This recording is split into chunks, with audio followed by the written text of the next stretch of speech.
Yeah! Welcome to Comics and Crypto, your source for everything collectible. What's up, Crypto? Our guest today. What's up, What's up, buddy? Sean? Yeah, it's good to see your face, man. It's been a hot minute. I know, it's good to see you. Everybody's Yeah, so busy now doing a bunch of stuff. lots of stuff happening. I'm excited to talk about it today. And we have a lot of cool topics, big sales, record sales that are happening. There's so much stuff in the digital space. We're going to talk about some cool VHS news as well. And, I just lost Jason. He'll be back in a minute. Oh, there we go. I'm Awesome. back. It like Back. popped off. Don't worry, I'm not going to abandon you. Well, let's just jump right into it. Today, we're going to talk about one of the biggest topics is digital versus physical collectibles. Which could potentially hold more value. It's a very broad question, and we're going to dive a little deep into it. And of course, everyone out there, if you have any questions at all, we're going to be answering questions from people in the community that have already given us questions, that have emailed us and sent us on social media that we've been accumulating. So we'll answer those as well. But if you have any questions, make sure to write them in the comments, guys. We're excited to answer them for you. And we'll give a big shout out to some of our viewers. What's up, Slider? Hey, buddy. Yeah. Slider. Hello, Chris. Yeah. Yeah, we haven't seen up in a hot minute. Yeah. We're going to do a full episode of what you've been up to. Oh, jeez. Wild, man. Wild. So to start off with, I am so excited for this, guys. We've been talking about this for a while, hinting at it, and it's finally launched. The VHS Bible. This is your one-stop resource for everything VHS related, VHS and beta. So you want to learn about first prints from the 80s. You want to learn about what screeners are, Academy screeners, promo screeners, all the different verbiage that we've been talking about for the past couple of years. It's all been accumulated on one website. Years of knowledge, and it's also endorsed by the top graders from the biggest companies, including Beckett, Rewind, and CGC Home Video. Man, that makes life so much easier. Oh my gosh. It really does. Yeah, they looked it over and they give us the thumbs up for approval, which is amazing. So really excited to see that. Really excited to see that. And of course, you can go to the website at vhsbible.com, and this is the website. It has unbelievable knowledge on there. And we're going to do an interview with the founder of this, LA Collectibles. We're going to do an interview with him. He's been on our channel before. If you guys have been around for the VHS auctions, we've live streamed in the past. He was involved in that, and he'll be here for this too. So we're going to dive deep into this. It's going to be incredibly exciting. And really exciting for the market too, because the VHS market is very young, and it's hard to really find a lot of details out there or information unless you have contacts that have knowledge in the space. Jason, I mean, you've been involved in the video game market for years, and you're like the foundation of why I even got into this stuff, especially VHS. You and Joe inspired me to get into this, so I'm totally. Yeah, and you guys have just like taken it to a whole new level. I mean, you guys are taking it to, it's amazing to see what you guys are doing with all this stuff.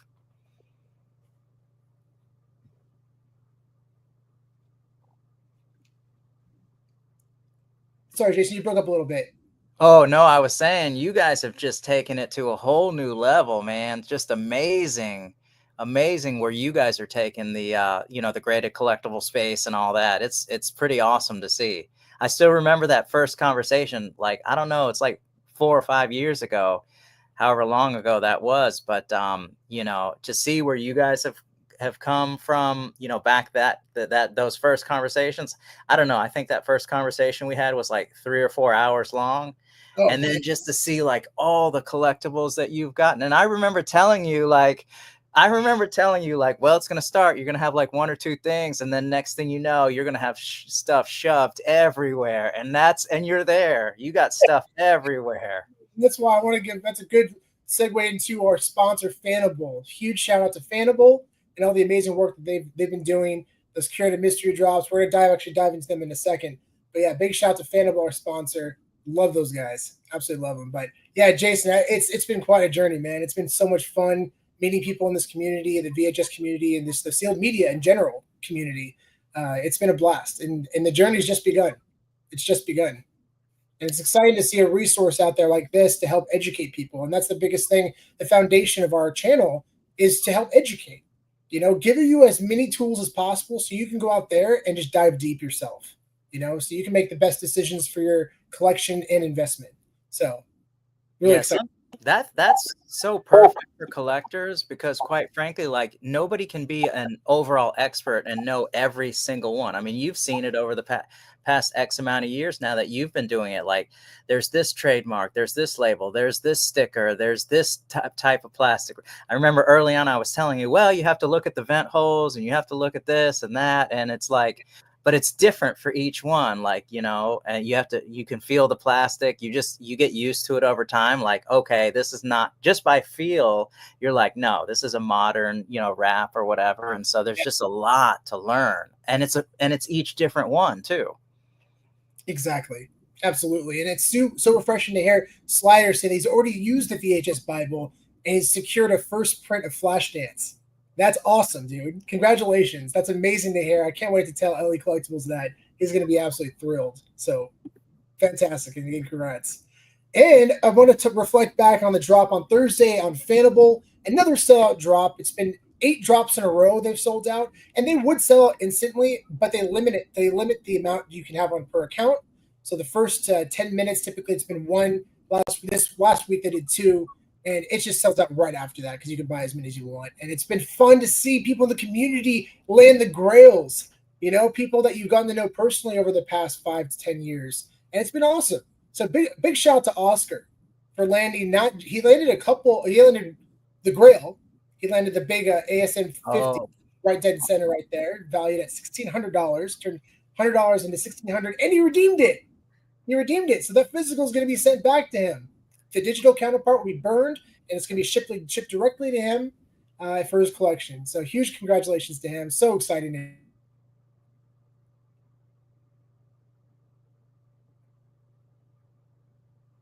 why is my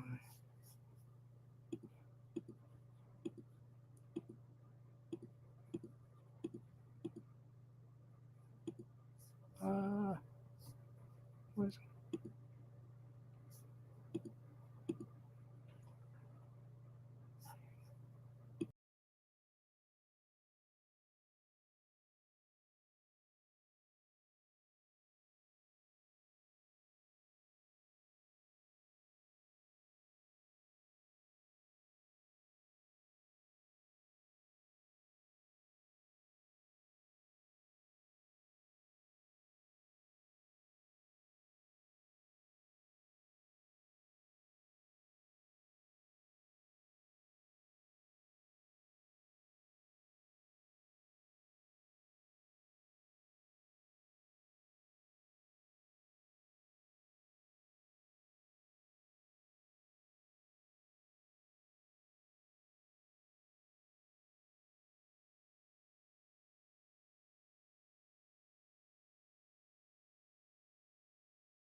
Sorry Sorry about that, everybody. Technical difficulties. Unreal. We're back, though. Sorry about that 1 minute delay. Jesus. Live streams. Oh, classic. Well, we're back, and let's jump back into Fanable. Really excited for that drop, and it didn't disappoint. We saw a lot of awesome comics dropped, and they actually crushed it. I think the M&M variant is still up in the air. I think that one's still TBD at this point, but yeah, very excited to see that one. And next week is going to be really cool. It's going to be 9.8 and beyond. So it'll be all 9.8, 9.9, and 10 graded comics. Oh, yeah. So it's going to be really awesome to see what those end up being, and we'll definitely keep you posted on those as well. This is really exciting. So Q Loans, this is a company that's powered by Epic Chain, which owns Fanable. They're going to be introducing loans for your digital assets. So if you have blue chips like Pudgy Penguins, if you have CryptoPunks, you're able to take out loans that you can use as liquidity for other investments. That's incredible. We've been seeing. I think there's some companies that have been doing that a little bit here and there, but we haven't seen it full steam ahead. And on top of that, we're going to probably be able to see that connected to Fanable. So your physical collectibles will be able to take liquidity out of that, which are probably more validating because those actually have a strong track record. But blue chip assets, digital collectibles can definitely do very well with a proven record like CryptoPunks.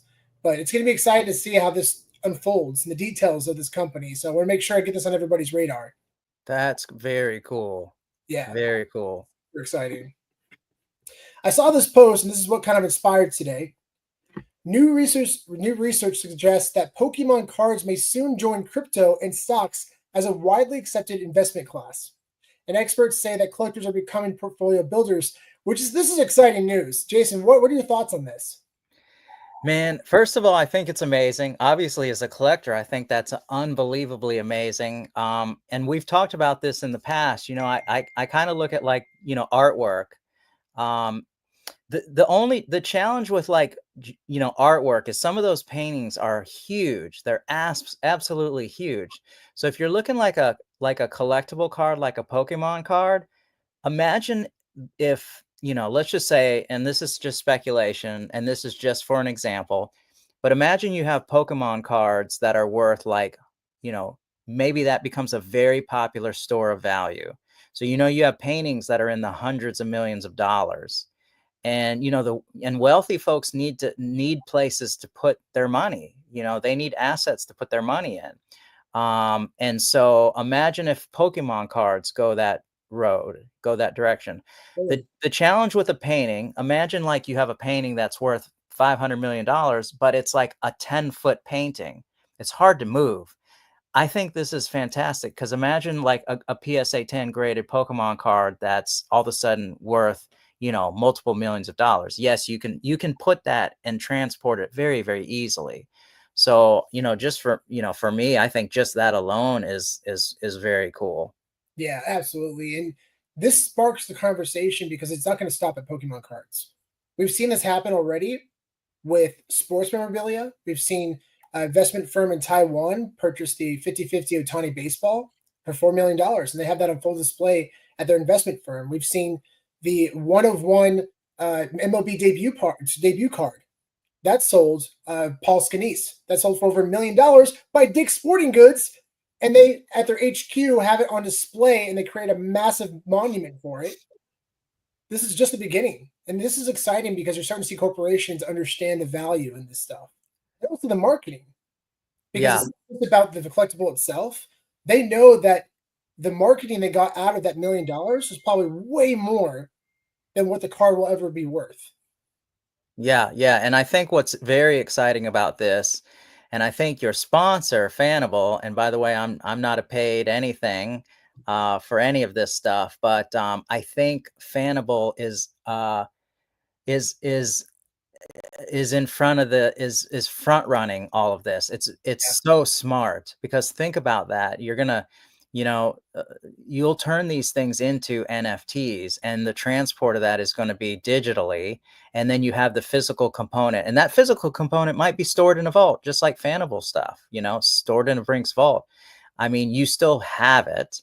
And I know this has taken a lot longer for this component to get there, But when the physical assets like the glasses that can put you into the metaverse, I mean, look, all that stuff is going to happen. We're going to be in, you know, whatever you want to call it, metaverse, AR, AX, AI, whatever you call it. We're going to be doing that at some point in the future. And so, you know, having the ability to have, you know, both components is amazing. But I think, you know, like Fanable is, you know, kind of ahead of the curve in this emerging technology and emerging strategy. So I think it's smart. You know, I'm glad that you said that. And what I love about Fanable too, they are, in my opinion, a true bridge to physical collectors to use NFT technology to introduce them to the digital space, to digital collecting. Because really, I mean, VeVe has done a great job.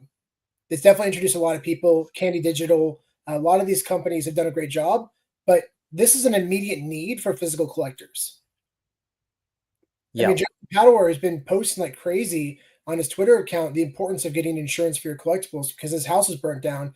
And fortunately, he had a lot of he had insurance for all of his collectibles, but he would have lost millions in the fire. Yeah. And And yeah, I've been through that process. It's not easy, and not all insurance companies offer that kind of stuff. And it's a very tedious, daunting, frustrating, annoying process. yeah, And so I get it. And yeah, this is absolutely it's very, very cool. It's definitely needed. And yeah, there's some I mean, you've posted some of this stuff. Some of these collections are just, you know, you have some of these ultra wealthy individuals and you walk into their basement and their basement is like bigger than most people's homes, and it's full of just whatever collectible, Star Wars or, you know, video games or VHS or cassette tapes or whatever. yeah, And, you know, so this is definitely something that's really, really cool and definitely something needed. yeah, 100%. Let's go over some big sales that happened recently. This one was really exciting. This one sold on eBay. This is a 9.9 first print Back to the Future 2, graded 9.9 by CGC, A plus plus seal, which means it's a perfect seal. Sold for $2,450 on eBay. That's a very strong sale for this tape. I'm excited to see pop reports show up. We haven't really seen pop reports for VHS, but it'll come out eventually. And Was when they this yours? Is this this was one? not, Is this this? was mine. No, but what a great sale! Incredible. And Back to the Future 2, you can get a nice copy for, you know, for a reasonable price, but 9.9, perfect seal. Those are not easy to find. It taped 25 years ago. So, wow. That's amazing. I Another personally would have kept that one, 9.9. I'm with you on that. It's tough though because right now it's a one of it could potentially be a one of one, maybe. I don't Yeah. know. I don't think I could get rid of that one. Yeah, that's a tough one for sure. Another strong sale, the 1940 mint number for Batman, number one on Candy Digital, sold for $2,500. This is a very, very special piece because it's actually the only 1940 of the entire collection. Because if you look at all the different variant sizes, this one is the only 1940. So Wow. incredible. Yeah, absolutely incredible. Congratulations to the buyer of this comic. This is such a really special piece. Yeah, Batman 1, man. True Grail. Sold for millions of dollars in its highest grade back in 2021, I think. And I think that was a significantly undervalued sale. So Topps Chrome has been released Disney cards. This is really cool. So they've produced essentially artificial scarcity following the sports card market. And this was a one of one Topps Chrome Disney Elsa from 2024, sold for $23,400. This is the highest Elsa card of all time that's sold. So let me comment on this one before you go further. The audience here is still extremely young. And so this is, I don't want to say this is the Pokemon of 10 years from now or 15 years from now, but there are a lot of very, very young folks that have watched these movies, that grew up on these movies, and they're still young. Like they're still like, you know, in school age. And so what happens, and you know this, what's going to happen is they're going to grow up, and they're going to get out of college, and then they're going to get a job, and then they're going to start making money, and then they're going to say, I want this. Like, I grew up to this. Yeah. And so I think like right now you have folks like the scarcity, the component is cool for now, but I think like something like this does a lot more than this in the future. That's just my personal speculation. And I've seen it over and over and over. So, just my thoughts on something like this. I think this one goes up in the future. I don't think there's anything wrong with artificial scarcity. My only concern is, and I'm curious to get your thoughts on this. They're going to release Topps Chrome Disney cards every year. How many one-of-one Elsas are there going to be in the next 10 years? And like what's going to be more valuable the one next year or the year after that compared to this one? Or I think the 2023 they had them as well. I don't know if this is the first Elsa. I'm not sure on that, but they keep producing one-of-one Elsas. Like I don't know. It's interesting, right? It's interesting to think about. I mean, the sports card market's the same way, although it's different for that because you have rookie cards, and those represent the player's first year. Those hold tremendous value. They're changing things up with the MLB debut patch cards, which actually holds a piece of history. So those are really significant for that reason. But I'm curious as to how well these do over time, which makes me kind of even more bullish on the digital collectibles. Like first appearance of Elsa on VeVe. This sold for 23,400. What would a 2000? I think 13 is when I think 2013 is when it came out, and I think there were that many editions. What would a year that the film came out, one-of-one be worth in 10, 20 years from now? That's interesting to think about. I'm not saying that this is speculation on my end. This is just me talking out loud, but it's very fascinating to see what that could be worth if the digital collectible space takes off the way we believe it will. Yeah, I think once I kind of harken back to the technology. So, everybody's waiting for this particular technology. Look, I'm a fan of all of that stuff. I am a fan of, what? I know that there's naysayers in all of the different groups. I see it all the time, but you know what? I'm a fan of, Candy. I buy the products. I'm a huge supporter of VeVe. I buy all the products. Who else do we have? All the different, I even do NBA Top Shot. I like that. I think like once we actually get the physical technology, there's going to be an acceleration point, a banana zone, whatever you call it, where I still believe that people are going to onboard massively when the physical components catch up to being able to utilize the digital components. Because like we're used to like the digital stuff that's out now, and I'm not talking about the NFT stuff, or if you don't believe they're NFTs, whatever, I don't care. I'm talking about the old school digital stuff. They only can look so cool on a flat screen, right?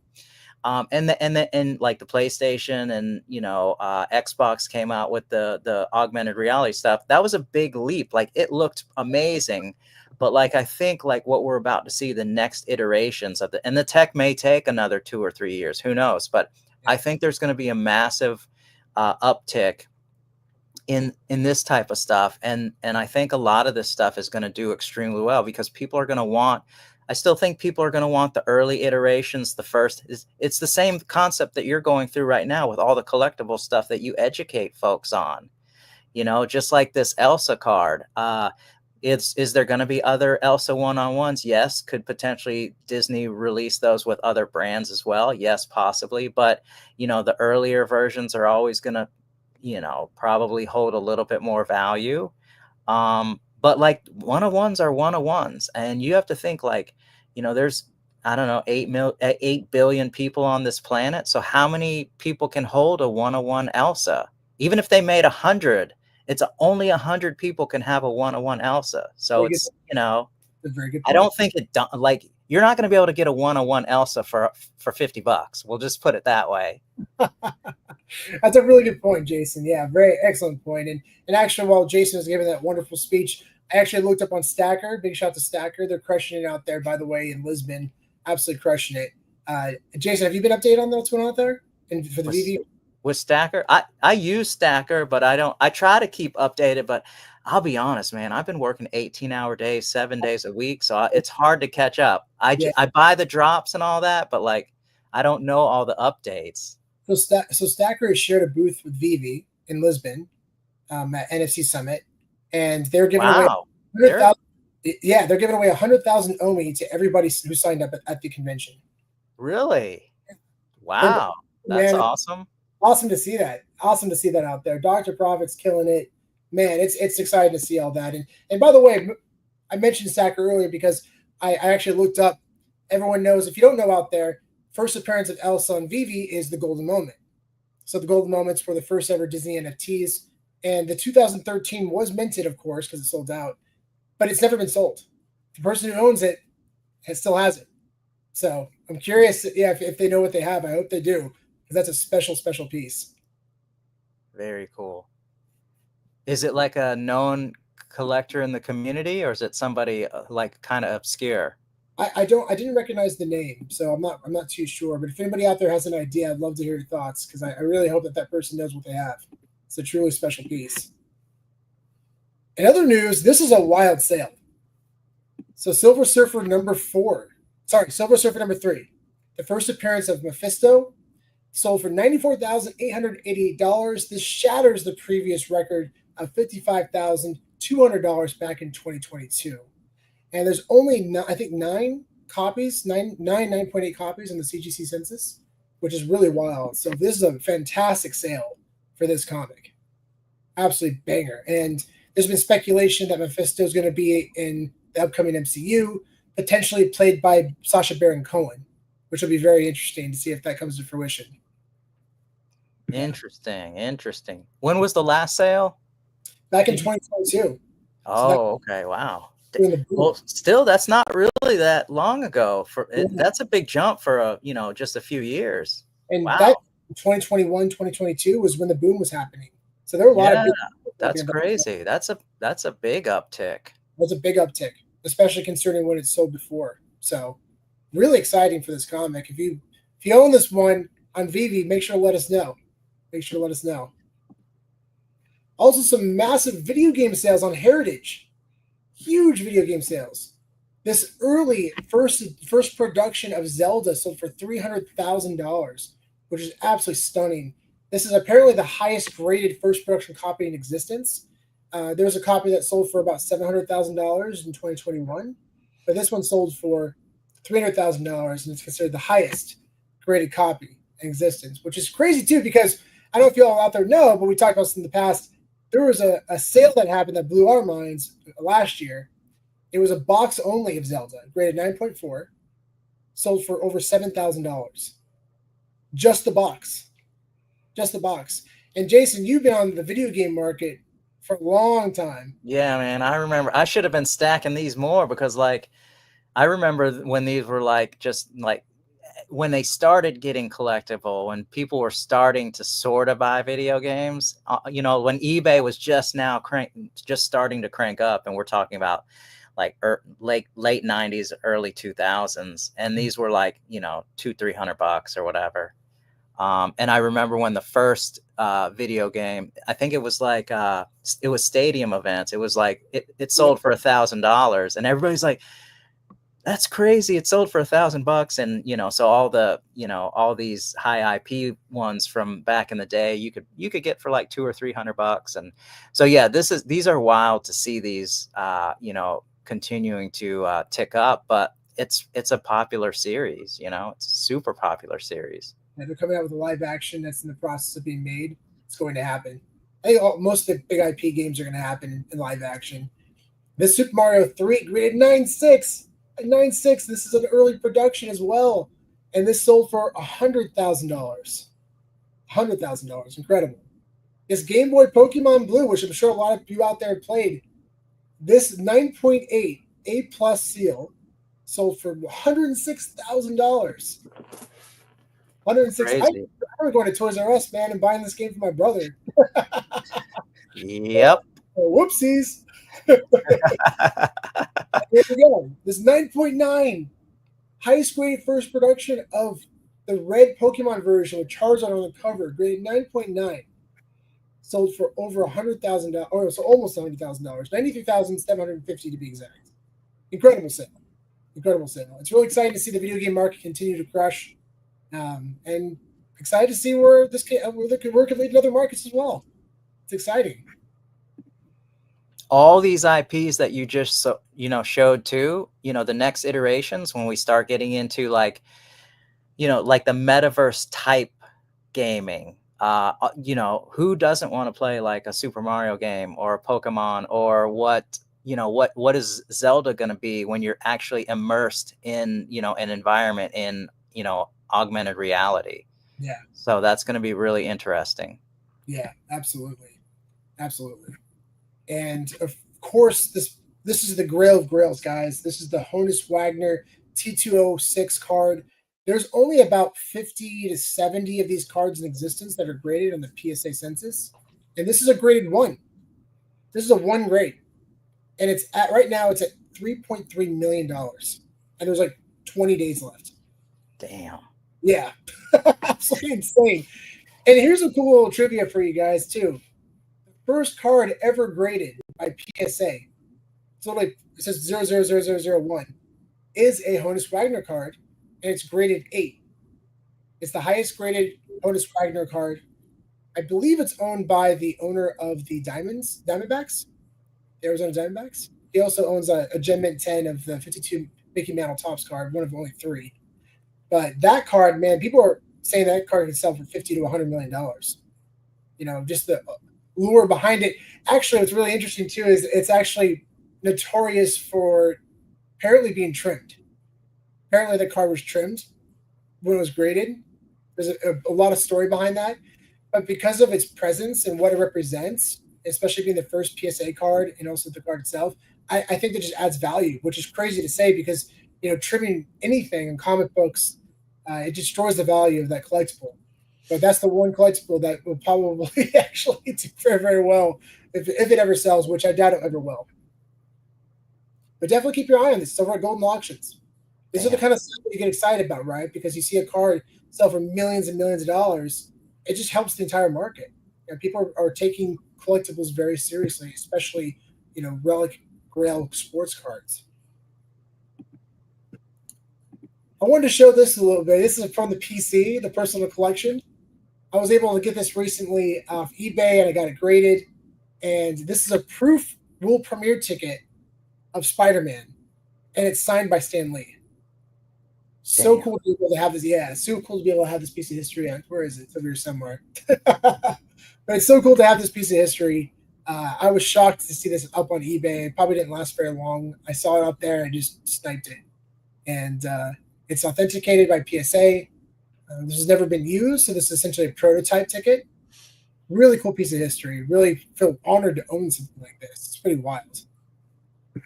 Yeah, that is amazing. And it's cool to see like, the early conversations we all had as a group, the ticket stuff and where the tickets are kind of moving now. All that stuff, like the cassette tapes, the tickets, the record, all that. It's all moving in the direction that we thought it would potentially move towards. Super bullish on world premiere tickets. And just tickets in general. I love Japanese tickets as well. They're beautiful. They're really cool art pieces. But especially world premiere tickets, because I look at them like rookie cards or like debut cards for sports athletes. Michael Jordan debut ticket sold for over $500,000. It's a really special to see these pieces of history, representing the first ever of this IP is a really special thing. And, we actually were involved in a recent sale for a Harry Potter ticket. We bought it for under $1,000 and sold it for over $5,000, which is wild. That was a tough part with. It's genius to collect those. It's genius to start collecting those because, who buys a ticket and then doesn't use it? Exactly. Yeah. So those things have got to be scarce. And think about all the events that have happened that potentially may not have a ticket. Yeah. In the past, not to, and obviously we know that, they're eliminating tickets, or they have eliminated tickets, at least the physical tickets. Right. So it's a good idea. I mean, I think it's amazing. Yeah, definitely. Yeah. And going back to what you said earlier, the guy who sold the Michael Jordan ticket is actually a really cool story. So he went because he wanted to see Michael Jordan play, and he was the first game. He actually bought 2 tickets. One was for himself and one was for his friend. His friend actually couldn't end up going. So he's like, I'm just going to go. So he goes to the game, and he had both the tickets. The friend bailed last minute. So he goes to the game. They tore the ticket stub. He had it.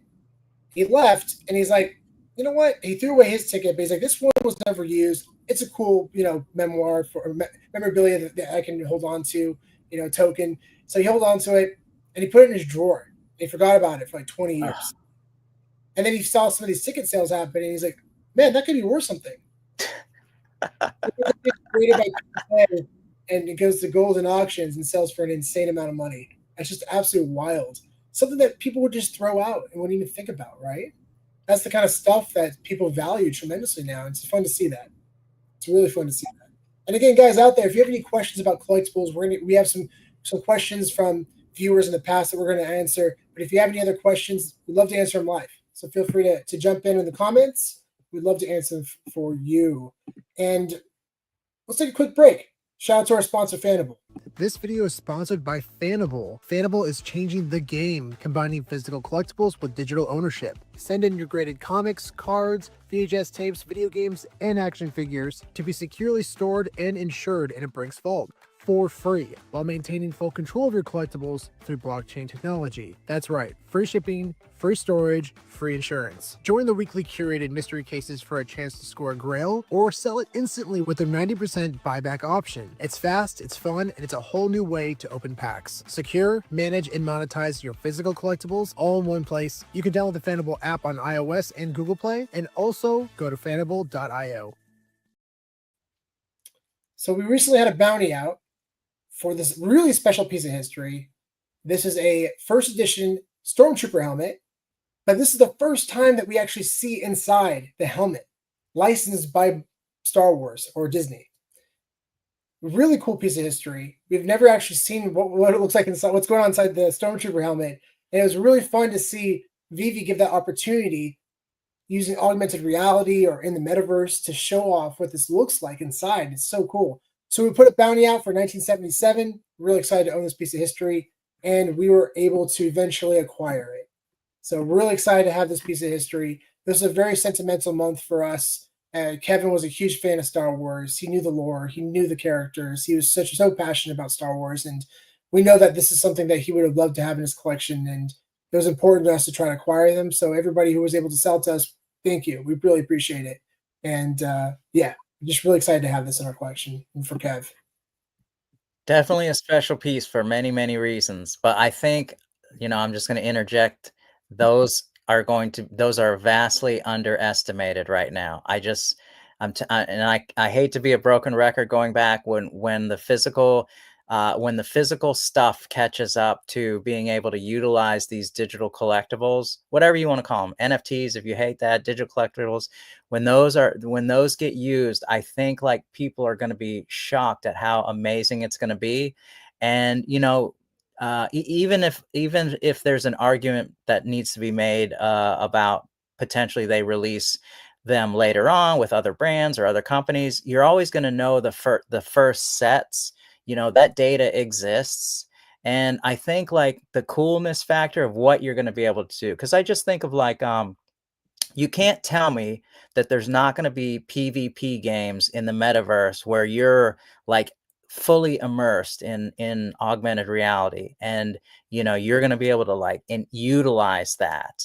Yeah. And I think that I don't remember what the drop number is on that, but I know, like, for the price, it seemed like a lot at the time now, but I'm still, and I know this has taken a little bit longer than normal, or longer than we thought, but I still think like once that gets going, like there's going to be so much demand for that stuff. It's going to be very interesting to see how that goes. Yeah. Yeah, I totally agree, Jason. And I was walking through Costco the other day and I saw somebody wear this shirt. And I thought that is really interesting to see somebody wear not just a Star Wars shirt, but also showcasing the 1977 year where it came out. Star Wars showing off that brand that year, emphasizing its value on a shirt. I thought that was really special. A lot of people, they probably can't tell you when Marvel first started, probably can't even tell you when Disney first started, but they can tell you when Star Wars first started. And that's why I think 1977 is such a significant number for all Star Wars collectibles. But man, I think this also emphasizes that mint numbers that are tied to iconic moments. They're not just numbers; they're one of one collectibles. You know, and it was just really fun to see this. It was Yeah. really fun to see this and see how excited people were about that. I had to go out and order one. After I saw this shirt, I'm getting that for sure. That's awesome. That's so You got to awesome. represent. Oh, yeah, I'll be sure. I'm gonna be sure to wear that at Comic-Con coming up in San Diego. I'm definitely Well, gonna also, Sean, like if you think about like all the most popular like pop culture collectibles or pop culture memorabilia, like what would you say are the top three? Or let's ask the question a different way. Would Star Wars be in the top three? easily. You know, if you were to list like a, pop culture collectible brand, that people collect, like people are passionate about collecting, I would have to say that Star Wars is probably in the top three. Yeah, and definitely a strong case for number one. Yeah. It's not just comic books, but you're also seeing it in action figures. I mean, some of the biggest grails in action figure history, like the prototype Boba Fett, that sells for hundreds of thousands of dollars. And then on top of that, there's a lot of other collectibles that sell very well. I mean, Jason, you're very tied to that market too. Those are really powerful pieces. And when you see one brand representing multiple mediums, the highest VHS sale in history, guess what, guys? Star Wars, $114,000 back in 2023. You look at comic books. Comic book Star Wars number one sells for a high premium, especially the 35-cent variant. So when you see a brand branch off into different mediums like that and have tremendous value, I think kind of speaks for itself. So for that reason, actually, I just convinced myself, yeah, Star Wars is number one. Probably. I think it probably is too. Yeah. But you can make arguments, right? I mean, there's definitely Disney. Really any Disney brand, actually. Pokemon could be up there too, potentially. But again, we're looking at not just Pokemon cards. I mean, Pokemon video games too, right? So there you go. As another example. Pokemon video games, Pokemon cards. Pokemon is definitely, that could be a top three as well, actually, now that I think about it. Marvel and DC are also in the argument. So they're in the discussion at least. What are you guys' thoughts? Are there any brands that we're missing here that you're thinking of? I'm curious to hear everyone's thoughts. Yeah, Slider agrees, definitely in the top three. Yeah. Oh, interesting. Back to the Future. Okay. In the top five. Yeah. Back to the Future. That's awesome. Doctor Strange, thanks for joining. What's up, buddy? All right, let's get into Barbie. Yeah, Barbie. I mean, look at the movie, the Barbie movie. That absolutely crushed it. Nobody expected that movie to do well, and it grossed over $1 billion. And now the success of that film has kickstarted insane momentum for Mattel. They're going to be creating films for almost all of their IP, and on top of that, they started their own production company. Smart. Let's dive into some questions.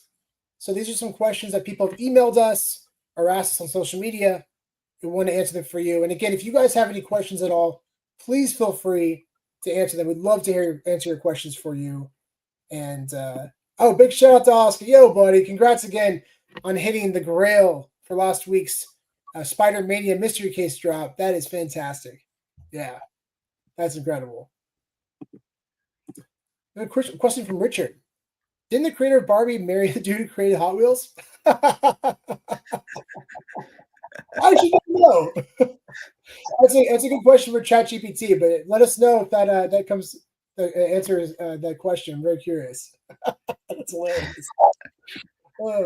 This question is from Jake. Do you collect for the nostalgia, rarity, or potential value? That's a great question. Jason, what are your thoughts? Yeah, I actually 100% collect for nostalgia.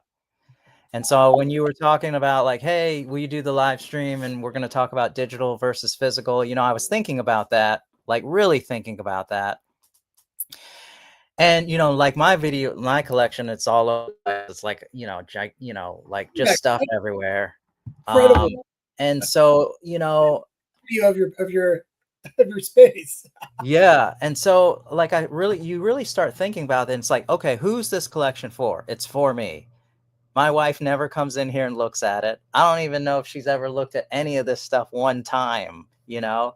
And, you know, every once in a while, like when friends come over that have never seen it, like all the friends have seen it, because the first time, you know, they're like, what? And then you look at an old like Pac-Man Atari game that's never been opened. Like, it's very nostalgic, because then they're like, oh, I remember that. How do you have that in that condition from, you know, 40 years ago or whatever?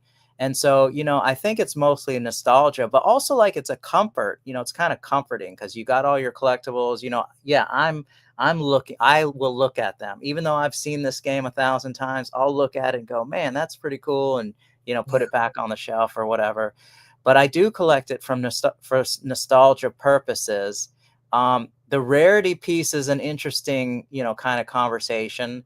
But I will tell you that I have some video games that are unbelievably rare, like might be just a few copies in existence, but they're so unpopular or they're just not known that nobody cares. Like, they don't care. I have a PC game that I think it's the only one in existence, but like I don't even think I could sell it for $10 because like nobody knows it exists. Yeah. Nobody cares about it. And so like I think, you know, when you consider rarity, I think you need to consider the IP. You know, IP, you know, maybe make a chat GPT equation on rarity and IP. And then I think that would be kind of the argument there. Potential value. Yeah. So for potential value, and Sean, you and I have talked about this a lot, and, you know, especially when we first started communicating, like potential value. Yeah, absolutely.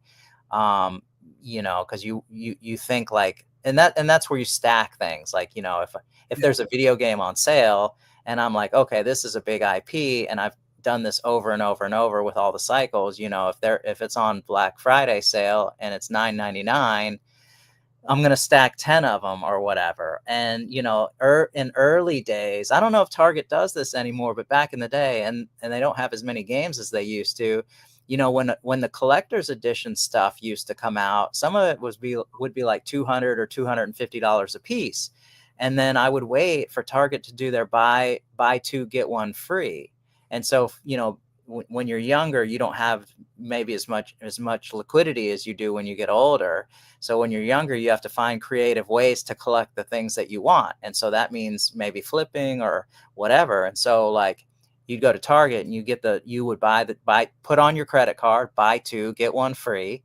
And then you'd flip the two on Amazon for almost full price and then keep the one. So you find all these kind of creative things to do. So, you know, some of it is on, you know, based on value too, especially if you've been collecting for a long time, then, you know, like, okay, this is probably going to be valuable for the future. But then I think you move from being a collector in that aspect to, you know, more like a speculator. So yes, I totally am a collector. I'm probably lean towards hoarder, but like I'm a speculator on stuff too.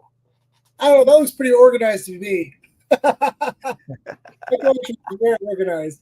I love all what you just said. That's so well put. And you know, it's interesting because when I look at something, I look at level of entry, right? What does it cost? What is the potential upside in terms of value? Those are all I always think about these things. But ultimately, deep down inside, what are my thoughts on it as a collectible? Will I enjoy it personally? So I definitely consider myself both an investor and also a collector because they're all things that I think about. There are times definitely where I've bought in some stuff where I know like that was super cheap and I could easily flip that. And then I could use that liquidity to buy things that I really love. That opportunity does come up sometimes, but I don't really go down that road very often unless you know for sure what you're getting is a great deal. And there's great upside for that. So that's a piece of advice, guys. If you ever see that and you know for sure what you're getting, you're like, that was a steal, I could probably make some money from this, then do it. There's no harm in that. There's nothing wrong with flipping. As long as you're transparent about it, you know?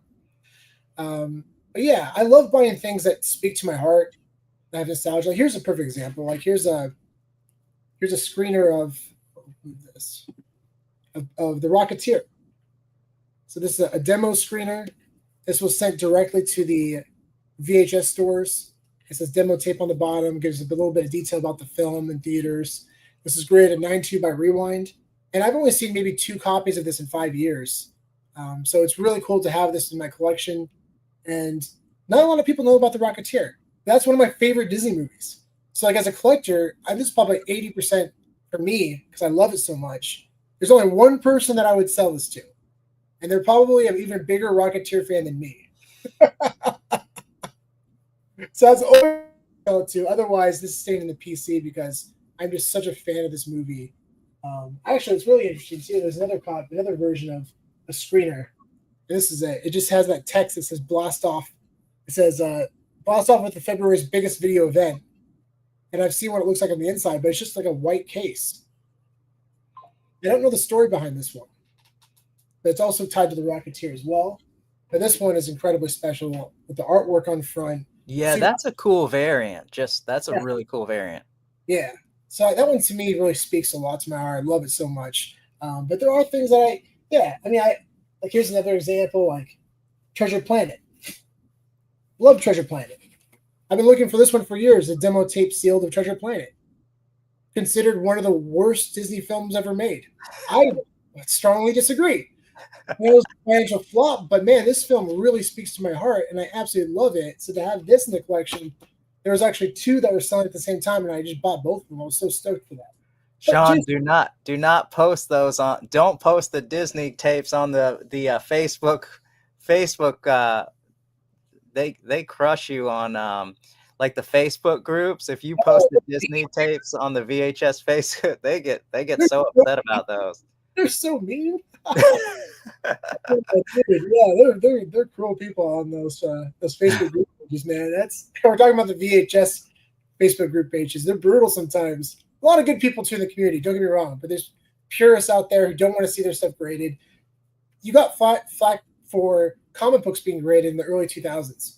There was so much pushback, and now it's a standard. So, yeah, I think grading, authenticating, it's important part of the process of collecting. But Jason, what you said earlier, I love what you said earlier about talking about getting video games, stacking liquidity. I took your advice, a couple of years ago, and I bought like 5 or 6 copies of Miles Morales, for the PS5 game, and I got them for $20. At the time, they were selling for $60. But Black Friday came, and they sold a few for $20, and I bought 5 of them. I got them all graded. Like 3 of them came back 9/8. So I'm looking at what, like 150 for grading, maybe 200 for grading tops. Then you're looking at the games, so 100, 300. I sold 198 for $400. So it covered my entire collection. And I told you we were going to have this conversation in the future. I told you. When I remember I would go to Target, and this was PS3 games, and so that's when I really started stacking them like that. And back then, like you could get them for like as cheap as $5, and like The Last of Us, and I mean there's a lot of very popular series that started in PS3. Yeah. And so I remember getting them and buying them for like $5. And I remember taking them to Chad at VGA. And I even think he thought I was a little nuts. Like, why are you grading these $5 games? And so, but fast forward, like I had a PS3 Assassin's Creed, which is the God of War PS3. And those are all $1,000 plus games graded now. Yeah. And back then grading was only $40, from BGA. So, I had like $45 all in. Yeah. That's incredible. And that's the importance of level of entry, guys. That's what we were talking about earlier. Level of entry. It's very important. Obviously it's okay to spend on things that are, that for sure are rare or really valuable. But again, it comes down to level of entry. Yep. That's why pop reports are so important. But yeah, and a game that I want to speculate on, guys, I'm going to definitely throw it out there on your radar. You got time to think about it. But Grand Theft Auto 6, when that comes out, I'm telling you right now, it's going to come out May of next year. The following, Black Friday on Thanksgiving, stack that game. Stack it. Because the reason why, it's probably the most hyped game of all time. Grand Theft Auto 5 is top 3 or 4 highest selling game of all time. But here's the important thing you got to think about. Digital sales versus physical sales. I would presume that digitally, probably 90% of the games that are going to be sold by Grand Theft Auto 5 or 6 are going to be probably digital sales, which screams scarcity on the physical side. Screams scarcity. And the game is going to be so popular, and people are going to be playing it for the next 10 to 15 years at least. So you definitely should stack that game. And not financial advice, but I'm just telling you, that's what I'm doing. Yeah, me too, of course. Because that's the time to do it, right? Because same with Hogwarts Legacy when that came out. Harry Potter, popular game. We knew it was going to crush, and it did. I knew that was a game I wanted to stack. So $60 game. Black Friday comes, $20. I bought 5 of them. And now the game's, I think, back at 50. So even if you wanted to sell it short term, you can do that for Black Friday. But, that's a game I actually played it twice all the way through. It's amazing. It's really fun. But yeah, those are the important things to think about. But it's a balance. You got to think about yourself. What do you want out of this? Are you trying to make money? Are you trying to collect things that you love? Are you trying to do both? Maybe cover costs of your collection. Like, that's the best thing that I love to do. And Jason, you taught me that. It's okay to flip things regardless of what you want to do with the money. But I like to personally do it to cover costs for things that I really love. Like, here's a really good example, actually.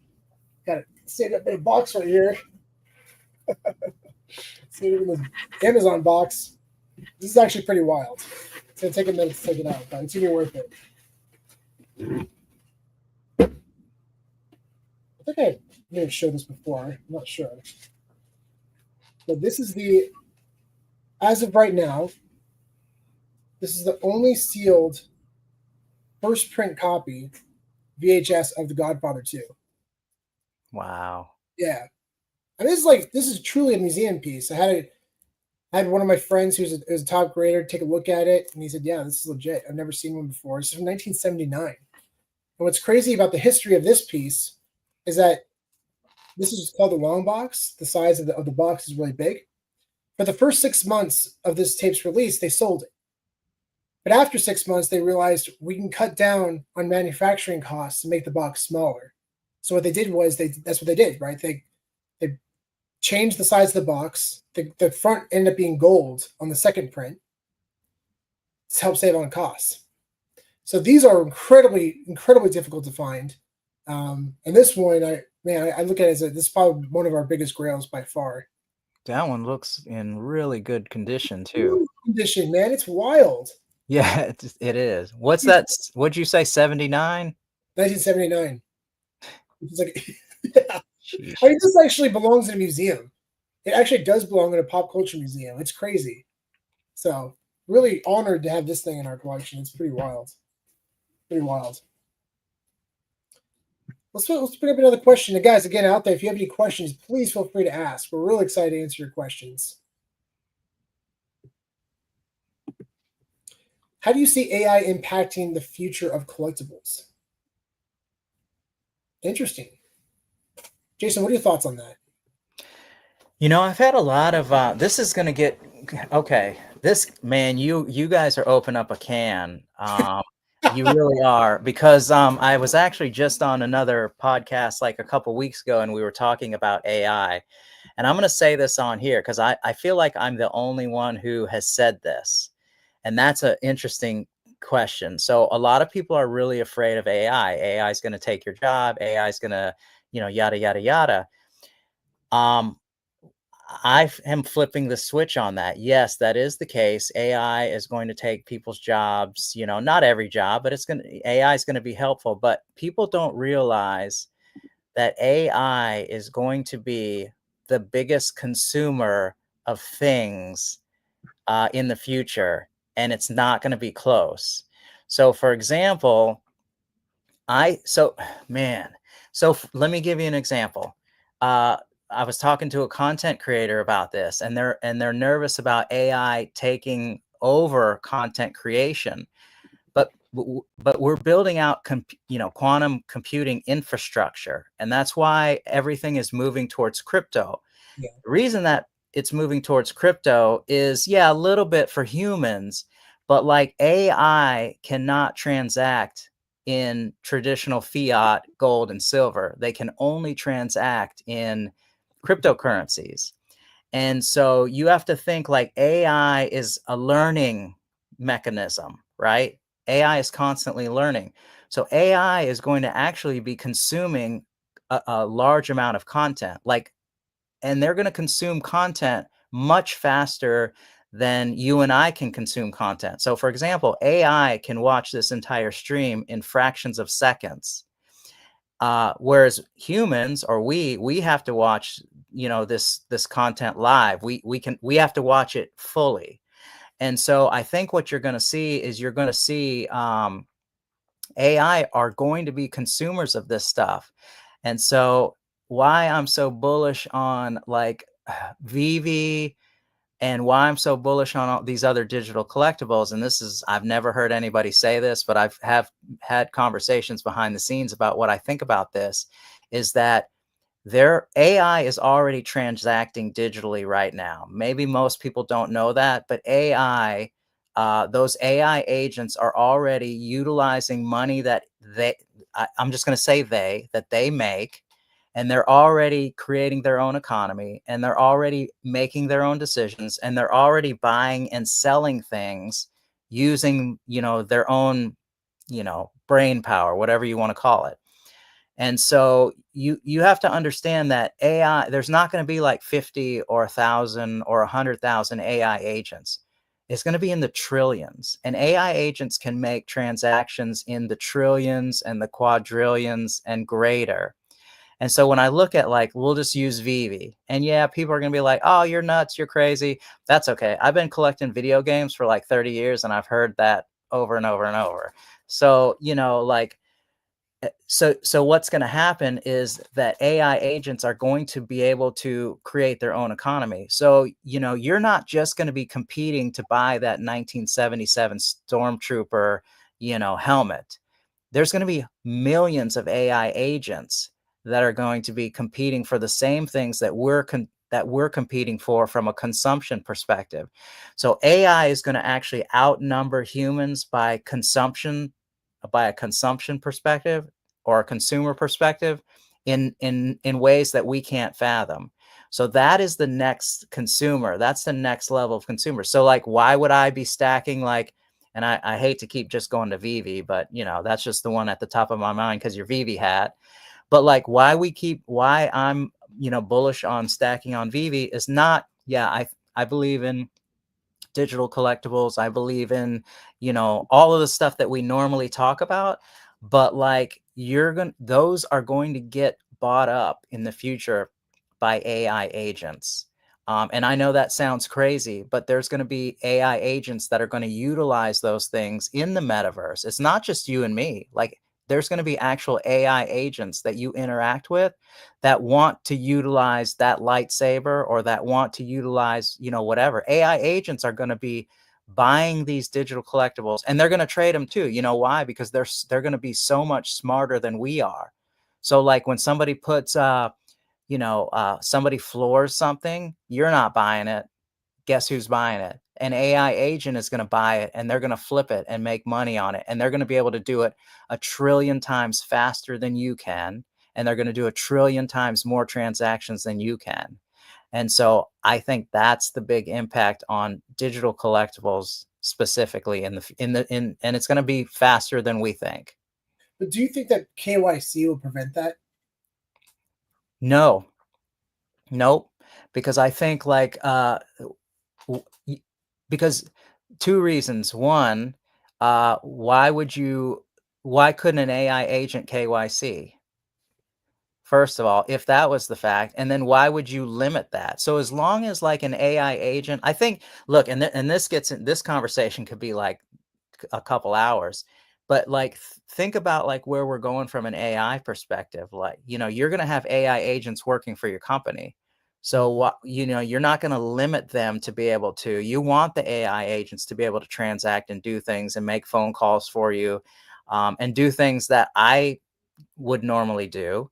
And so if there is KYC measures, and I think that we'll come up with rules and regulations and laws wrapped around it. So like, they need to be disclosed that it's an AI agent. But as far as like transacting and just straight up who's going to be, buying and selling digital collectibles, I think I think that AI agents are going to outnumber humans as a consumer of these digital collectibles by an absolute ton.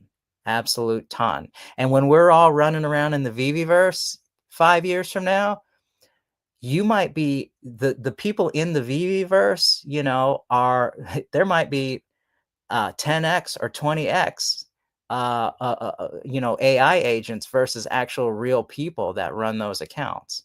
So I know that sounds crazy and wild, but that's where we're going. I mean, Bitcoin's surpassed $100,000. I mean, anything's possible at this point. And the way AI is progressing so quickly. I mean, just since March, in 3 or 4 months, it's insane how fast AI has improved, and it's only going to get better. It's only going to get faster.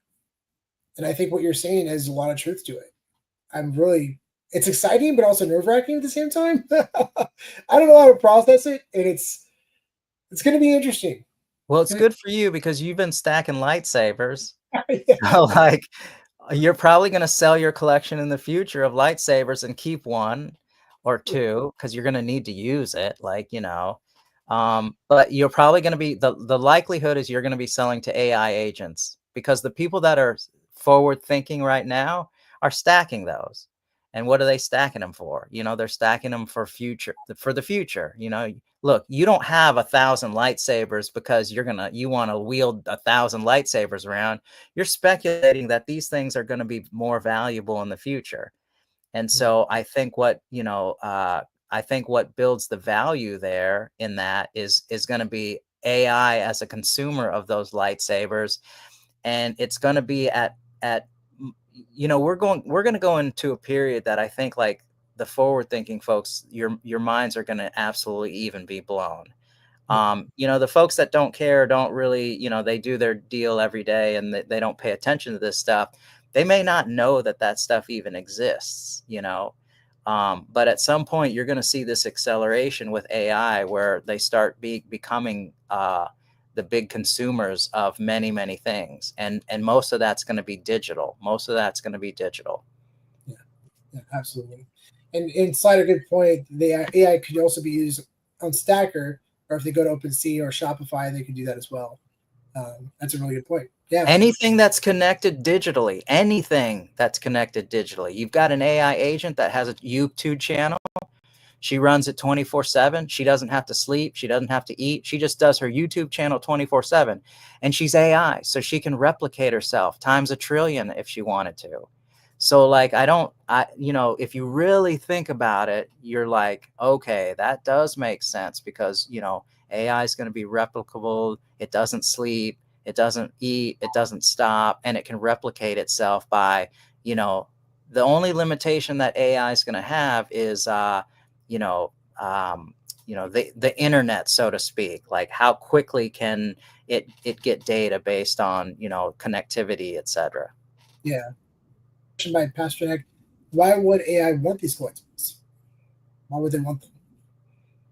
Yeah, so that's a great question. So first of all, AI is going to want those collectibles because you see just in the VeVe app or Candy Digital or, pick your favorite, you see people flooring stuff all the time.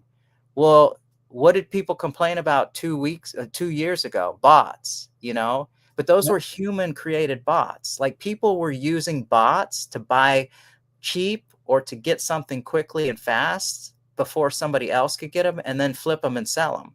Yeah. We already have cases of AI agents making money on their own. They're building their own economy and they're making autonomous decisions on what they buy and they sell. And they're using that to do other things.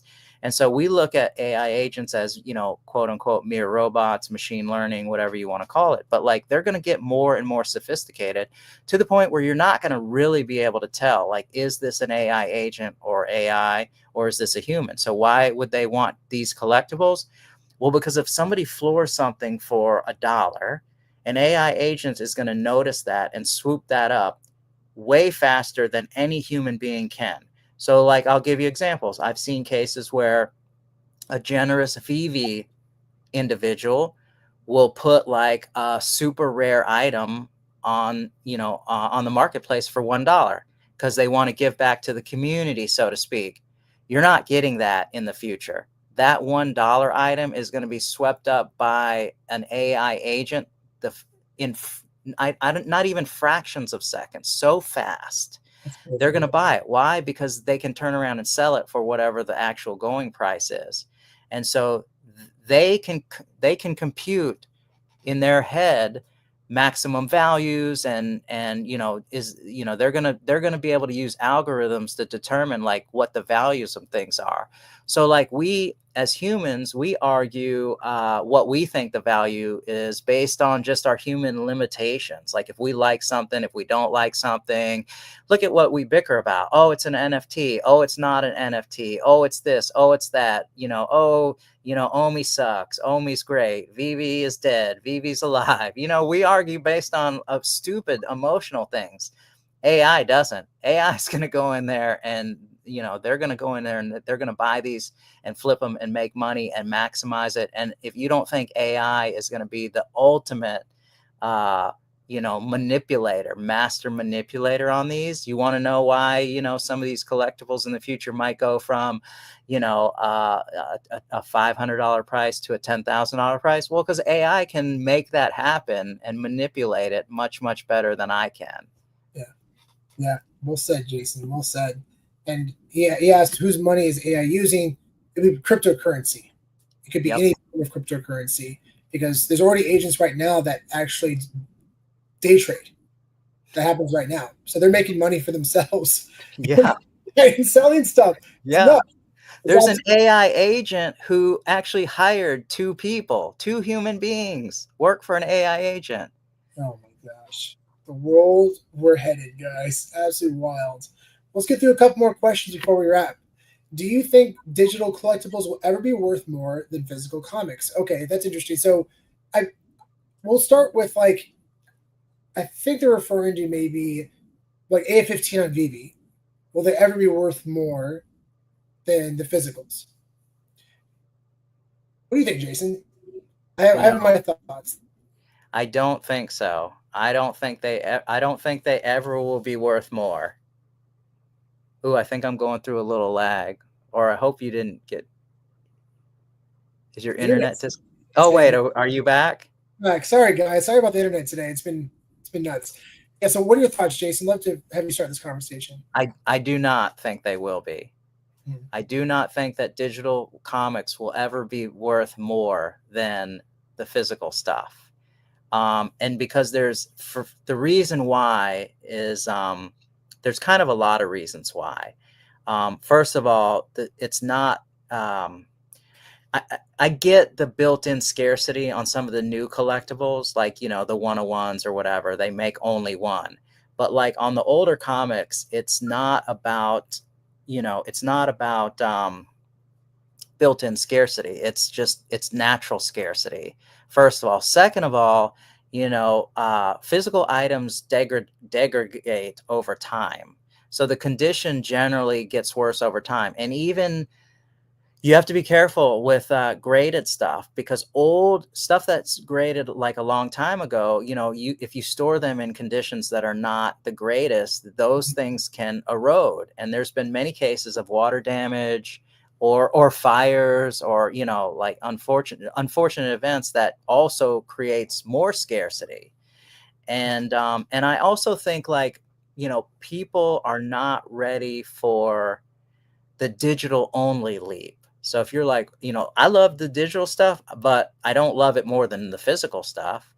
And I just and also like that's my personal bias. If I was an AI agent, I might give you a totally different answer.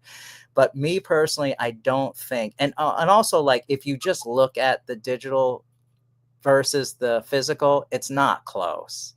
So the gap is too far. So is it possible? Maybe, but I just don't think so. It's so interesting because you see like the value of like CryptoPunks, for example. Again, this is not a comparison tick for tack. This is not physical versus digital. This is just CryptoPunks, the historical value of CryptoPunks being the first NFT project. And, you know, one of them sold for $11 million on Sotheby's. $11 million on Sotheby's. That's wild. So people do put tremendous value in digital collectibles. But when you're comparing the physical versus digital, it's kind of tough to say. I mean, obviously, the biggest factor is adoption. You know, where you're going to need the demand. And if the demand ever does get there, what it does have going for it is accessibility. That's a massive. And also utility. And we're not just talking about, I own this, I get free shit. I'm talking about, I can use this comic in the metaverse. I can display it, showcase it. I can rent it out that other people can use, you know, at their parties in real life using augmented reality. That's you make a very, very good point, especially with the punks, you know. So that's actually, those are both perfect points. You're absolutely right. If there's no physical component, you see some of the digital stuff, you know, the first iterations of some of this digital stuff that, you know, is extremely valuable.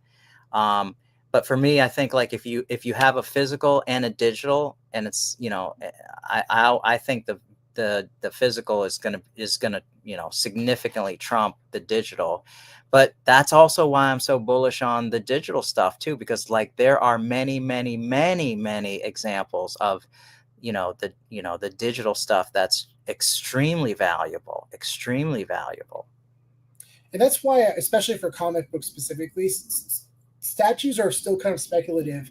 At least with comics, well, it's also speculative, but a different way, right? At least we can actually reference in real life value for physical comic books, like AF-15, for example. Here's a perfect example. AF-15 in its highest grade is sold as high as $3.6 million. On the absolute floor, like we're talking about 0.5 grade, half the cover page is torn off. That sells for around, the recent sale was around $11,000. So we've talked about this in the past, and it's really important to think about that. It's not just about the ceiling, which is really important, but the floor is very, very, very important. Arguably even more important than the ceiling. Because if you look at, like, you know, FF49, Fantastic Four 49, it's got the cover of, with Galactus and Silver Surfer and the Fantastic Four running. That comic is sold for like $240,000 in its highest grade, but its very, very lowest grade, you can get it for like maybe $100. So I think that mentality is definitely going to affect the digital side, because people can say, well, I mean, yeah, I could buy it in digital, but I could buy a physical for $100, you know, on the floor. And that's why I think we've always emphasized from the beginning, focus on the grails. If you're trying to invest in this stuff, focus on the grails, focus on the comics that are extremely popular, that are also scarce. That's going to play a huge factor in all this, especially like the digital comics on Candy. And the DC comics, a lot of them barely exist. You have like less than 100 copies in existence. It's crazy. And I think that's definitely going to reflect, you know, it's going to definitely reflect on the digital side. You know, actually, Jason, you'll like this one. It was probably one of my favorite polls that we did. And it said, would you rather own a 0.5 grade of AF-15, or would you rather own the 1962 publishing year mint, which is a common? The owner of that minted it and still owns it today. Which would you rather own? And there were like 300 to 400 votes. There's quite a few votes, and literally 50-50. It was like 50.1. I was shocked. That's a tough one, but I don't. That's a tough one, and that's a tough one for me too, because I also, so when you look at digital only, you're like, okay, what are the differentiators in digital collectibles? Well, the only differential, unless it's variance, but let's just say they're all the same. You know, what's the differentiator? It's mint numbers, like it's the number of the mint. And there are cases of that in physical too, and the mint number matters. If you have, you know, records that have a specific mint number, they can be accelerated. Then the first 10 Apple computers or 20 Apple computers that were minted, they all have serial numbers that say this is 1 through 20 or whatever. Those matter massively. It's not even close. Those matter massively. And so in the digital space, and that's why I think, you know, you guys are genius, you know, collecting the mint numbers. And, you know, maybe if I'm too bullish on this, your bounties are going to have to go up. But like, Those things are those are, you know, I don't want to pump anything or seem like I'm pumping anything, but I think that the mint numbers matter like massively, massively. Like you can't understate the mint numbers when it comes to the digital stuff. But I will say this, like mint numbers also don't necessarily need to be like the 1977 of. I do collect other mint numbers as well, and I think there's relevance, but not relevance to me or necessarily to the collector, but like, you know, people collect like 333 or 777 or, you know, like there's, and so when you look at like, I don't tell a lot of people, but I do stack a lot of the comics that come out on, you know, the weekly ones that come out every week. And why? Because like there's some cool ones there. I think nobody else really buys any of those. But like you have they're only 1,000.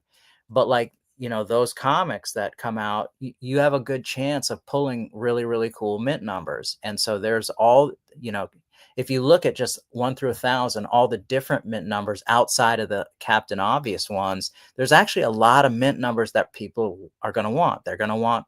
People might collect the 1,000. People might collect a 900, all the 900 stuff. People might collect their birthday stuff, or, you know, it's just almost every number could potentially be relevant in something like that when the adoption rate gets significant. I'm so happy you said that because I actually know somebody who collects 04 or 0428 or 428. Because that's and it's like, why? Most people won't care because it's a birthday. Yeah, exactly. And it's special to those people. And you think like, oh, that's just one person, but that's actually not true. There's 8 billion people on this planet. You know how many people, if you said, hey, is 048 a special number for me, I think like you would be shocked at, if you were to poll the entire world, there would probably be thousands of people that answer, yes, this is a special number for me.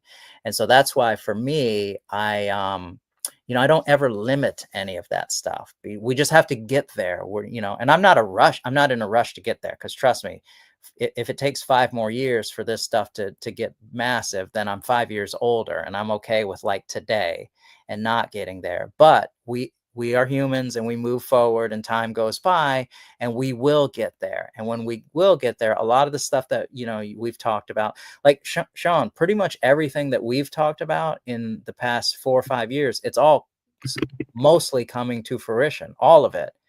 Because it just makes sense. And it's not like we're geniuses. It's happened before in the past. People used to collect stuff from the 1800s, and it was very popular, you know, turn of the century and yada, yada, yada. And then the 50s toys, the people were buying up Marks and, you know, the Marks toys and the toys from the 20s, 30s, 40s. And then the 50s came along. It makes sense. Like, it's not, you know, the VHS stuff is now becoming popular. You probably have another 10, 15, 20 years for that stuff to accelerate in price, and records and cassette tapes and laser discs. And, you know, it's just going to keep expanding. And why does it expand? Because people can make money off of it. You slap it in a plastic case and throw a grade on there.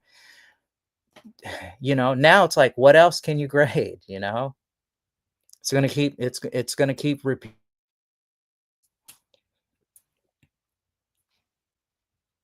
Do you lose Jason? Yeah, I'm here. I'm back. Yeah. Yeah. No, I absolutely agree with everything you said. And yeah, that's such good points. And palindromes too. It's fun to see palindrome collectors excited about it.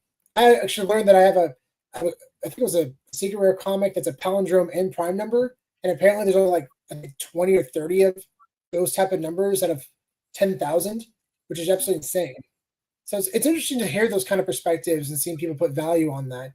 And it'll be, yeah. I mean, as I will say this, guys, the more this stuff develops, the more popular it gets. People will find ways to differentiate value. Collectors will decide what the value is and how they're going to determine value. But we're already starting to see it in the infant stage, like palindromes. I totally agree. There's only a certain amount of palindromes out of 10,000 editions. So yeah, it's going to be exciting to see how that comes to fruition. Really cool. Well, guys, thanks so much for joining today. This has been a blast. An absolute blast. We definitely have a lot more questions that we're going to get through in the next episode But thanks again for joining. Big shout out to our sponsor, Fanable. Make sure to get involved in their mystery case weekly drops. Next week, there's going to be a 9. It's called 9.8 and beyond. And it's going to be 9.8, 9.9, and 10 graded comics. You don't want to miss it. They're fantastic drops. And it's going to be a blast. So again, thank you again for joining everybody. It's been a lot of fun. And a big shout out to our guest, Up Crypto. Thanks for having me, bud. Yeah, always, man. I'm excited to have you back on. All right, everybody. Hope I didn't freak too many people out.